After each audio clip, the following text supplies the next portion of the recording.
What's going on, everybody? Welcome back to another episode of Talk Talk Punch. I am Brody, joined by Two Dong Dylan. Hey. And the one with the hair, Charlie. Hey, I'll take it for as long as I can.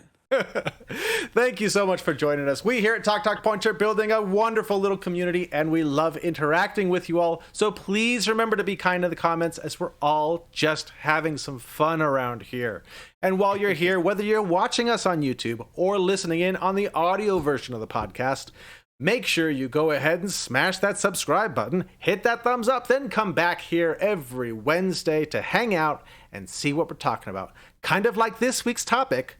We are ranking our top 3 90s cartoons. We did our top 3 80s cartoons recently, so this is kind of our next step, 90s cartoons, because the 90s had some awesome cartoons. Yeah. All right. Guys, how'd you feel about this list? Easy? Hard? How'd you build it? It was hard. Charlie? It was oh no. The one with the hair goes first.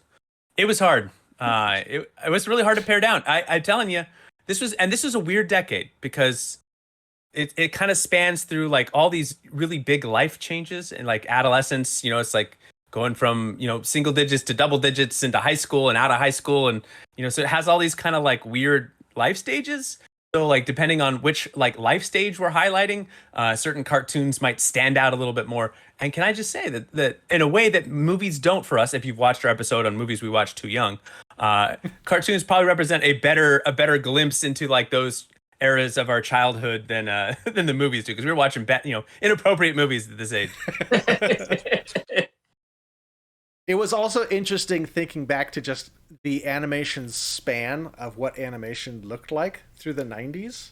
Of like coming out of the 80s, things were still sort of realistic. And then as it got like through the 90s, we got into the more like crazy Cartoon Network type of character models. So it was interesting kind of looking through like what came out in the 90s. Oh, there's a big span of stuff that came out in the 90s. Yeah. Good stuff, yeah. Tudong, how about you? How was this list for you? This list actually was not very difficult. This was a fun list. I basically, I mean, it's exactly like you guys said. It's those things you remember in those transitionary, like from elementary school to high school and then in high school and all that. It's an interesting section of, I guess, those in our kind of age range, and the interesting cartoons that came out of that, even though we were in middle school and high school at that point, still watching cartoons, which I think actually speaks to the quality of them. Some of them still are watchable, totally watchable. I think that it speaks for itself. People always talk about 80s cartoons because they're classic, but then you also have quality in 90s cartoons as well. And I'm going to drop a little teaser here that I think one year in the 90s in particular might be the golden year of animation. So I'm going to... Wow. It might shock you. Ooh. It will shock you, sure. It's going to shock me. If I had a wig, so stay tuned. All right, well then let's get into it. All right, so the order today is Charlie, and then me, and then Tudong. Nice. All right, Charlie, you're up with your number 3. All right, my number 3 was really hard, and I changed it in and out like several. My number 1 and 2 I had solid, but my number 3, man, I kept changing it, and finally it boiled down to recency bias. So this is something that I have been revisiting with my kids lately, and it has rekindled my love of the original 90s cartoon, and that is the X-Men. So this has been a really fun watch with my boys. I wasn't sure if they would take to it.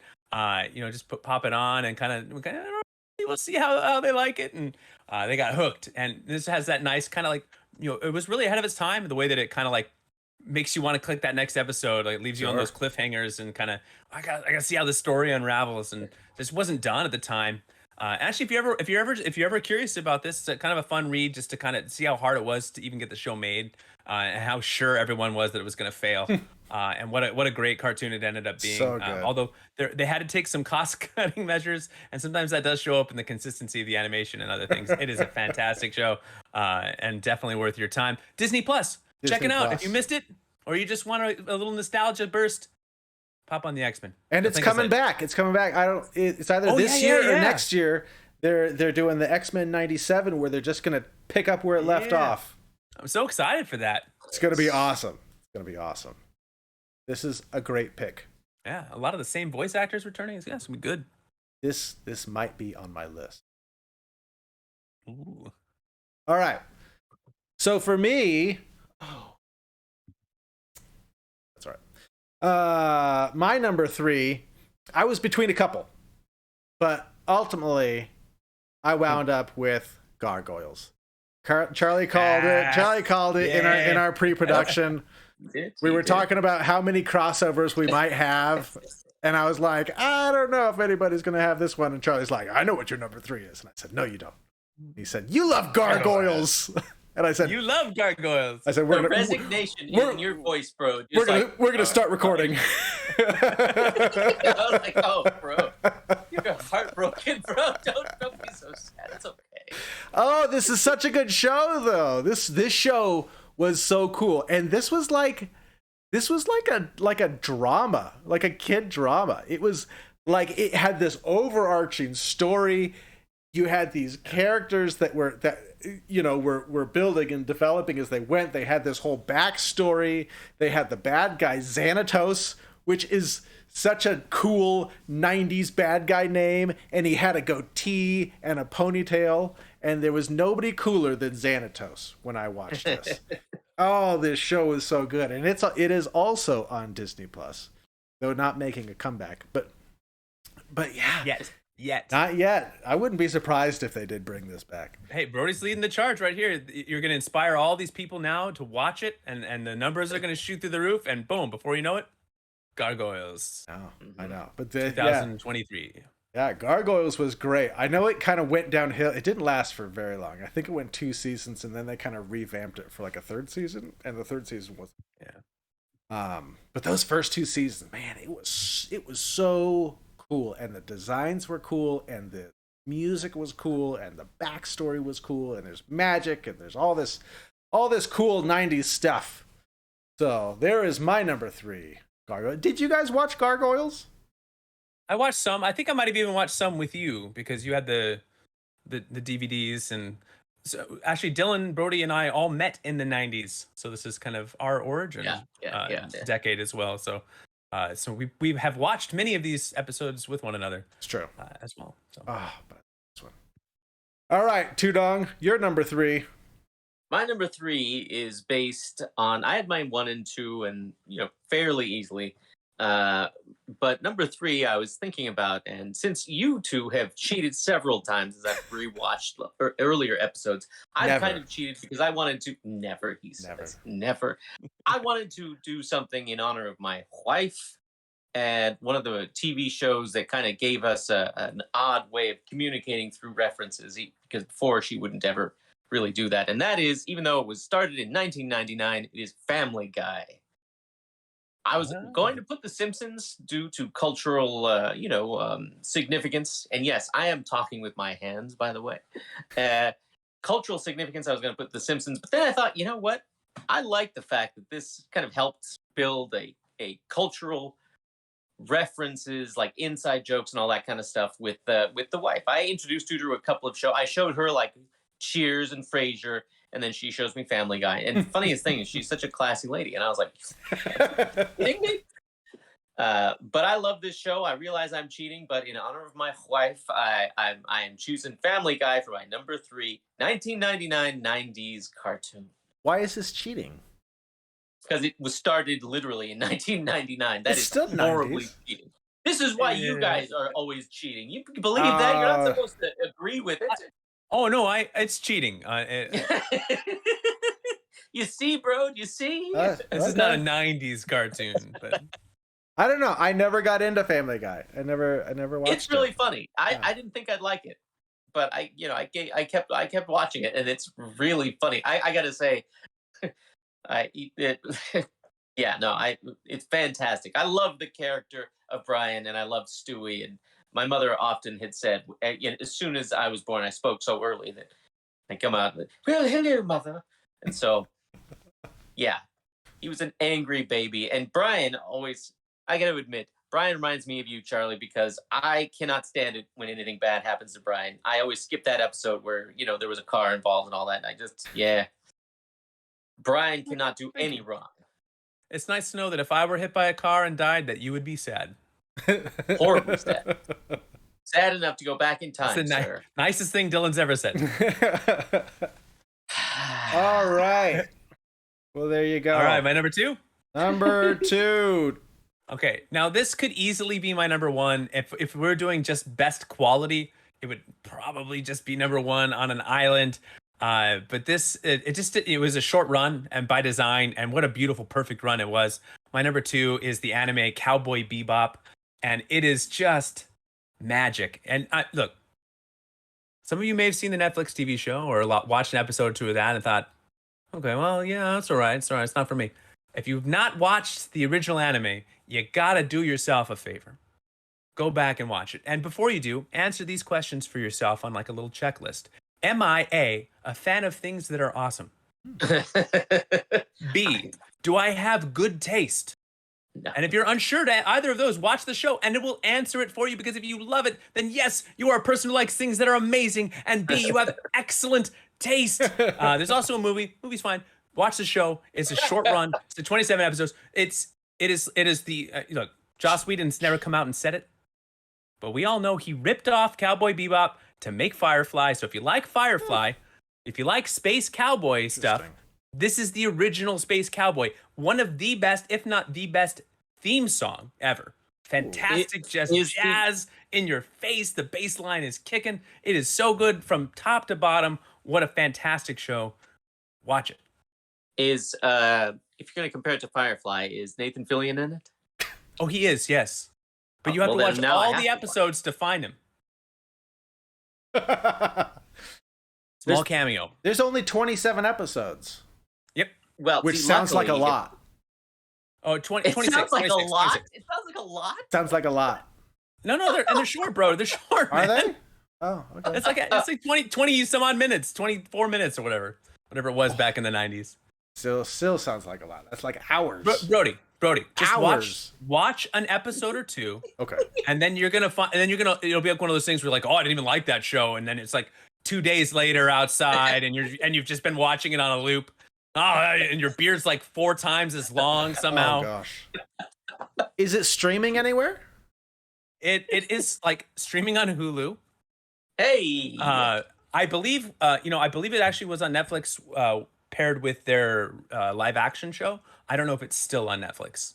I don't have Family Guy's Netflix also on anymore. Hulu. Okay, well, but if you're gonna not have any streaming services, then asking if it's streaming anywhere, it's not. It's like it's not on Peacock. If that's the only thing. Come you on, have, man. Peacock and Disney Plus and HBO.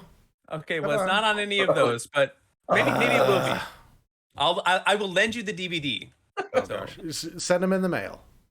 All right.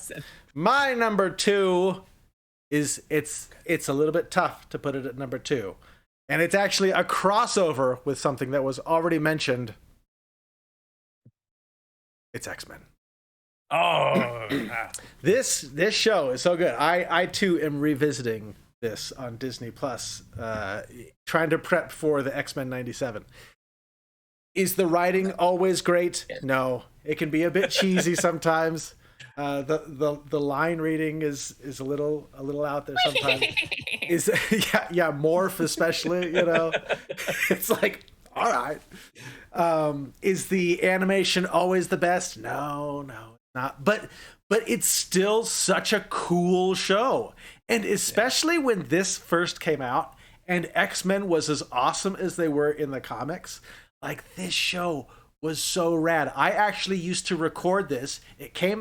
This show aired at 10 o'clock on Saturday mornings, and I would record them all on VHS. I still have the VHSs, like the Phoenix Saga and all that stuff. I've got them all recorded. They're up in my garage.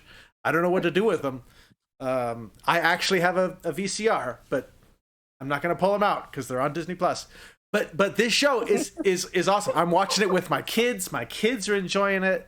Like, it reminds me, like how much I loved this show as I watched it. I'm like, this show is so cool. It's so cool. And it does. It kind of has that like cliffhanger where sometimes you have that episode that it just ends on a cliffhanger and you're like, oh, okay, well, we got to watch this one, this next Gotta watch one more. Yeah. You know, and it pulls storylines from the comics that wasn't really happening in other shows. And so then you can, you know, see the episodes focusing on whatever storyline, and then you can think about the, you know, or read the comics. So cool. So cool. Yeah. I'm so excited that they're bringing this back because it's going to be awesome. So, now, Brody, can I ask you a quick question? I don't want to take us off topic too much here, but Charlie, I sent a text in our little thread to Brody that as I was watching the anime in the first few episodes, there was a couple of scenes where Wolverine and Gambit are arguing over like ridiculous stuff, and Cyclops is like trying to keep them on task, and that kind of reminded me of the three of us, and that Brody reminded me of Cyclops.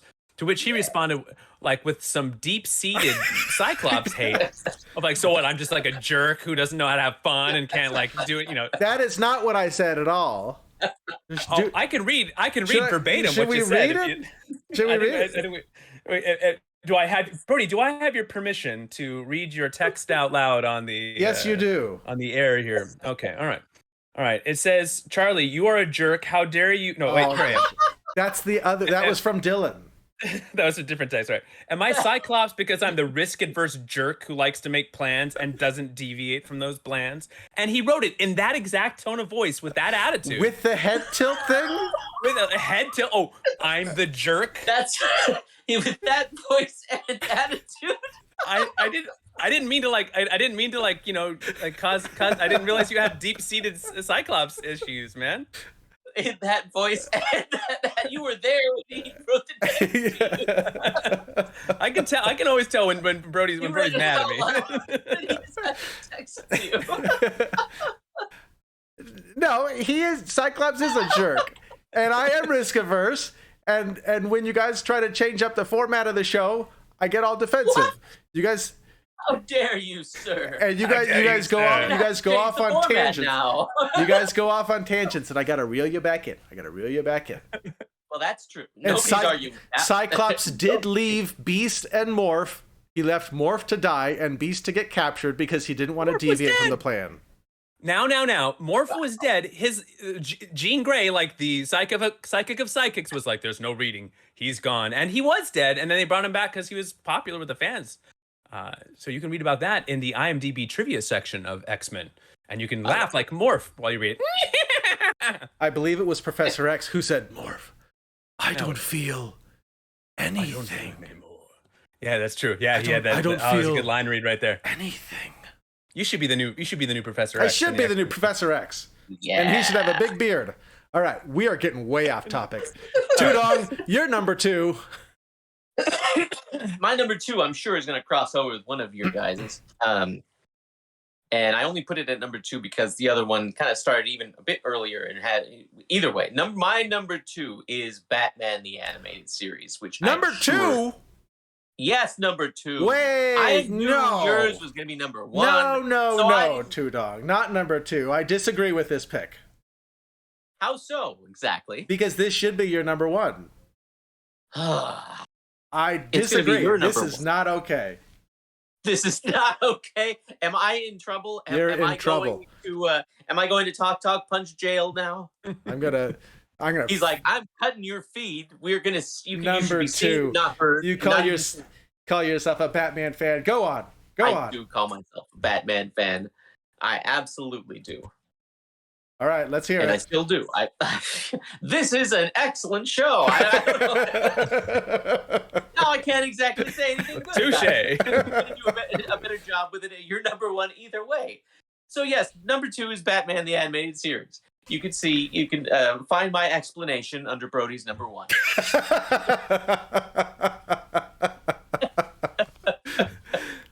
It'll be much more extensive. You're not going to believe me anyway, because Brody completely, he's like, no, you don't know what you're talking about.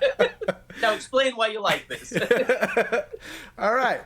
Moving on then. Number 1. Charlie, you're number 1. My number 1 will apparently make Brody really mad. because I wanted the Batman animated series in my top 3. I had it as number 3. You didn't put it on your top 3. I didn't put it on my top 3. And not because I didn't think it was one of the best animated shows of not only in the 90s, but of all time. All time. But as part of my criteria, did I ever buy the DVDs? Have I revisited as an adult? And I haven't done that with Batman at the animated series. And that's on me, because I should have. I should have bought the DVDs back in the day. And now I just don't buy DVDs anymore, so it's too late. And I should watch. It's probably on HBO, right? Is it on HBO It is Max? on HBO. I haven't checked. Yeah, it is. I should revisit. I just haven't. So this is on me 100%. So instead, I went with my number 1, which is the actual, like, I talked about these different life stages of the 90s, and this is the show that I kind of grew through all of these life stages with, and on into adulthood. My number 1 is The Simpsons, and that makes sense. That makes sense. I absolutely love this show, and I've loved it since the first time I watched it. When I was a kid, I used to pretend to be asleep, and I'd turn on the TV in my room, and I watched the Tracy Ullman show just so I could see their little squiggly outlines, and they do this little Simpsons cartoon on the Tracy Ullman show, and I just loved it. And then they got their own show, and it was a huge deal, and animated sitcoms were unheard of. And just the idea of having an animated sitcom that would, A, just be on the air, period, and then B, be successful for as long as The Simpsons has been successful was just like it's a wild idea. Of course, nowadays it's just so normal. But back then it was something, and back then it was real controversial. In elementary school, you couldn't wear Simpsons paraphernalia. If it caught you with a Bart Simpson T-shirt, you had to turn that thing around or go home. Like turn it inside Bart out. Simpson said, like, who the hell are you, and things like that. And it's like, oh my gosh, what is Eat my this? shorts. Eat my shorts. What is this? What kind of talk is this? Ay, caramba. So you got to embrace your inner rebel. Yeah, Watch your inner mouth. rebel by saying things. Yeah, eat my shorts, mom. I never said that to my own family. I never did either. No. But it was just like it was a cultural phenomenon, and I'm telling you, those 90s seasons, oh man, they're still so great. Those are still so rewatchable. This has been a fun one to kind of cherry pick episodes to watch with the kids, because there's just some doozies. Man, the Treehouse of Terrors. When the softball, like anyway, maybe someday we could do a top 10 Simpsons episodes of all time. Ooh, and just kind of like have a full nerd out. But man, I got Simpsons paraphernalia, posters. I mean, I got little toys. I just love this. But there was no decade that I loved it more than the 90s. And this was a very wonderful show. Got me through some hard times. Had some good laughs when I needed them. And I still love the show today, even though it's not as good. All right. Well, my number 1. Come on. It might shock you. So Yeah. Dylan, I set up the order of this so that you and I could talk about this together, because I said, well, I know what Dylan's number. And so I put my Batman is my number 1. No surprises there, because it's the greatest cartoon that's ever been made. It's amazing. Who is your favorite villain, bro? Who's your favorite villain? The Riddler. Why? Because of this series. Because of the Labyrinth series, with the Minotaur in the middle. Oh my gosh, it's so good. It's so good. I love this series. It's unlike the X-Men, where you had kind of this storyline that kind of went throughout all the episodes. These were all just like standalone. It's like a standalone comic. Like you comic, get these. yeah. You might have people that kind of are there for, Robin is there for an episode. He might not be in the next one. He might not even be mentioned. And then he's back. And then they kind of reformatted the whole thing as the New Adventures of Batman and Robin. I didn't like that one as much. They did a lot of character redesigns that I wasn't real crazy of. But this original one, where you get the blue and stuff like that inside Batman's costume, is just magnificent. It's so good. These episodes still hold up. The art style still holds up. The theme song is amazing. Kevin Conroy is amazing. All of the voice actors, like Mark Hamill's Joker has become iconic. It's so good. It's still something that you can just go on HBO Max, just throw on an episode. Go watch Almost Got Him, which is still an amazing episode. Like, oh my goodness, so wonderful. He created Harley Quinn. Created Harley Quinn, yeah. And like this really. Sorry, Mr. J.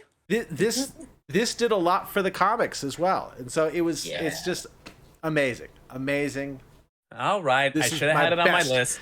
The best I blew it. cartoon ever. Best cartoon ever. Dylan, I have no idea what your number one is. Because I figured this would be it. I would have bet money on it. First off, as I said, my number one. Well, I mean, it was gonna be my number one, but I also knew you would be putting in your number one, so I wanted to give you because the last one is the next one, and then I'd be like, and what Brody said. So what cartoon is better than this, Dylan? I'm not. You put it so. Jeez, what happened? This is supposed to be a nice, caring, polite community. Show the slide, Dylan. Show the slide.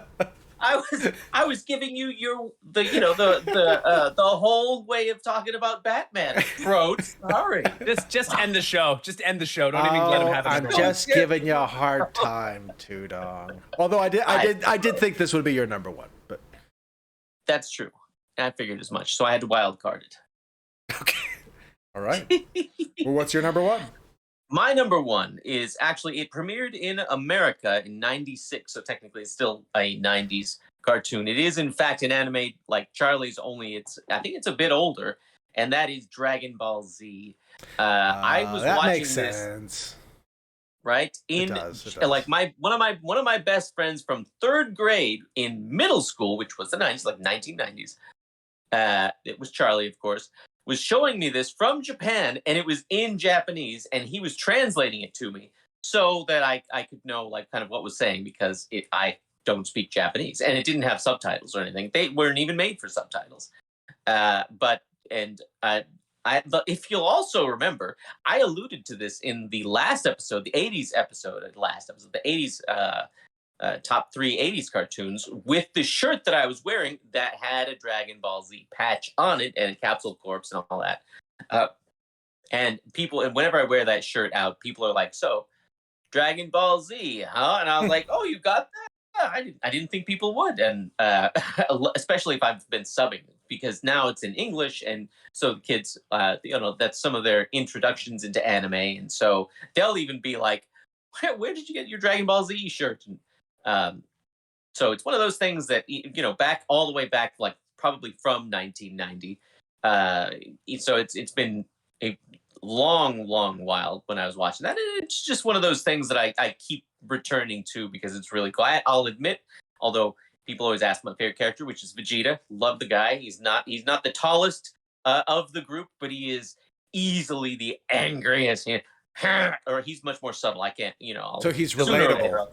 Relatable. He's very relatable, as a matter of fact, yes. And although that guy, the bigger one in the corner, Goku, looks very mean, he's actually a very sweet individual and kills many people, but they deserve it somehow. I'm sorry. This is called Dragon Ball Z? Yeah. I've been saying this wrong. I just thought it was Dragon Balls. You said that. How many times have I Dragon heard that Balls from you before, sir? Dragon Balls. No, it's Dragon Ball Z. And I will admit, my introduction to it was with their original Japanese voices, you're welcome. Thank you. Yes, I appreciate it. But like Goku and Gohan, I think they're played by the same woman, or they're both played by women. And the voice for Vegeta is super cool. I mean, I'll admit, the Cobra Commander-esque voice for the American dubbed version has grown on me a bit, I guess, but nothing as cool as that original Japanese voice. Just dripping with cool. Nonchalance. Not, "Hey, Hail Hydra." Marvel, whatever. He sounds like Cobra Commander, but I actually sounds like Cobra Commander in a Marvel film, of course. In Marvel, yes, that makes a lot. I mean, it's a dichotomy. It's yin and yang. Either way, that is my number one pick. Hey, nah, that makes sense too, dog. It makes sense. All right, now if you've stuck around this long, I know it's simply to find out what year was in fact the golden year of animation. That's right. Yeah. And I appreciate you all hanging in through all of our wild picks, wild cards as they might be, including Dragon Balls as the number one. But 1999. Oh. No, 99. The golden year. Let me tell you why, bro. Really? Let me tell you why. 99. Can I interest you in some of these shows? Of course. Courage the Cowardly Dog. I don't know. Digimon. Don't know it. Digimon. Dragon Tales? Nope. Ed, Ed, and Eddie? I think I've heard of it. Family Now, Guy? when you say Heard of Family golden, Guy. do you mean Family very Guy. rare, difficult to find? Futurama? Oh, heard of that one. You talk about that all the time. Home Movies? I don't know what that Home one Movies is so good. You guys don't know Home Movies? No. Home Movies is so good. H. John Benjamin of Archer and Bob's Burger fame. Oh, I like before- Archer. You would love Home Movies. I like Archer It's literally too. about a group of friends when they're kids that make home movies, these crazy movies. And then H. John Benjamin voices Coach McGurk. Anyway, a wonderful anime called One Piece that was incredibly popular. And Oh, have you seen Trigun? yes, love Trigun. Yeah, I almost put that on my list. Trigun. I love that one. Case Closed or Detective Conan. There was a bunch that I watched in the 90s. We got to do an anime episode. But also SpongeBob SquarePants, 1999. I'm Heard telling of you, that. what a great year for animation. A lot of wonderful debuts. A lot of shows that could have counted This is in the more 90s like if they the were diamond cheaters. era, diamond year. It is But- shockingly, diamond, not golden, diamond, because it's shockingly rare and it's very difficult to find. Okay, all right. It's More good. than There's a lot half of really, of those. really good popular shows. And so, do we want to do some honorable mentions, or are we out of time, bro? We could do a couple. We're getting a little low on time. But Okay. Well, I'll just say that like this part of what made this era so great was just the different ways that we could watch animation. So again, this was before streaming. So you had Nickelodeon popping up with shows like Rugrats and Doug and things like that. It was really cool. You got your Cartoon Network, and then all of a sudden they're tossing out Adult Swim, which introduced a whole generation to some new animes as well as some really fun cartoon shows. Beginning of the early 2000s, Aqua Teen Hunger Force, all that good stuff. You had your MTV putting out like really good and interesting, animated shows, and then they had like the liquid television with the Aeon Flux and stuff in the early 90s. right. All of a sudden, like it was like it's like networks realized that they could make animation for all sorts of different ages and have it make money. And so it was just a really interesting time to be watching cartoons or anime and animation in general, because it was kind of really birthed into the 2000s and just kind of took off from there. So really cool, a lot of really cool shows. Ren and Stimpy was just like groundbreaking and a lot of fun. Anyway, I won't bore you with like 100 different recommendations. But if you guys want to watch some 90s cartoons and you're unsure, let us know in the comments, because we'd love to point you in the direction if these ones aren't the ones for you. I will say, love it when you get to warp speed. I love it, dude. You are like, I will no say, time, we're getting it in there. It's great. I really wanted to add The Tick. The Tick I love The was Tick. almost my number Yeah. 3. Go watch that as an adult, and you'll see how many jokes flew right over your head when you watched it as a kid. So good. Spoon. Yeah, that was on my top 20. That was beautiful. All right, you guys have anything else to add? All right, Charlie. It is always a joy to get a little nostalgic with you boys. So glad that out of all the things that I experienced in the 90s, you were my favorite. You too. Oh, thank you. So what a joy it is to be able to talk cartoons and animation with you. Let us know in the comments. Pressure these guys into an anime episode, because I'm on an island here. You saw their I'll faces. do I say that. Cowboy Bebop. That's not some niche pick. That's like anime 101. That's like come on. It's like Shakespeare over here. It's like, oh, I never heard of that playwright before. Is he popular? So help me out here. Put apply some pressure in the comments. We'll do an anime show. We'll bring a guest on. It'll be great. And if you like this content, then you're our people. Click on the links below, like and subscribe. Check out some of our other videos, and thank you so much for spending some time with us. We don't deserve you. You guys are amazing. Go watch cartoons. It'll make your soul joyful. All right. Bye.